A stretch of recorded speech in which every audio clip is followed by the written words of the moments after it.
روزے کی حالت میں دوران غسل غرارہ کرنا. روزے کی حالت میں دن میں احتلام ہو گیا تو غسل کر کے پاک ہونے کے بارے میں کیا حکم ہے, کیا غرارہ کیا جائے گا؟ شیخ محمد خان UAE سے. اگر روزے میں احتلام ہو گیا ہے تو دیکھیں غسل کرنے میں غرارہ پھر بھی نہ کریں, لیکن منہ بھر کے قلی کریں. قلی کریں منہ اچھی طرح بھر کے, نہ تاکہ فرض قلی ہو جائے اور جو منہ میں پانی جہاں تک پہنچانا واجب ہے وہ پہنچ جائے. غرارہ نہ کریں کیونکہ اس میں خطرہ ہوتا ہے کہ پانی حلق میں نہ اتر جائے.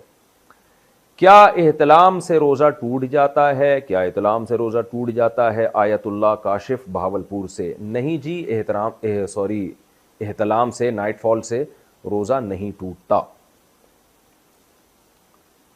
اچھا, اسی میں ایک مسئلہ ہے, یہ پوچھا تو نہیں ہے لیکن لوگ پوچھتے بہت ہیں, حیا کے خلاف مسئلہ ہے لیکن میں بیان کر دیتا ہوں کیونکہ نوجوان لوگ اس میں بہت مبتلا ہیں.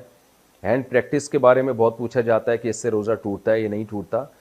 تو ہینڈ پریکٹس سے بھی روزہ ٹوٹ جاتا ہے, لیکن اس سے قضا لازم ہوتی ہے, کفارہ لازم نہیں ہوتا.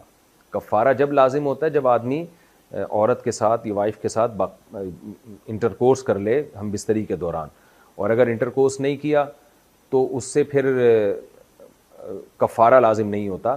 اگر ڈسچارج ہو گیا تو صرف قضا لازم ہوتی ہے, کفارہ نہیں ہوتا. ڈسچارج نہیں ہوا تو نہ قضا ہے نہ کفارہ ہے.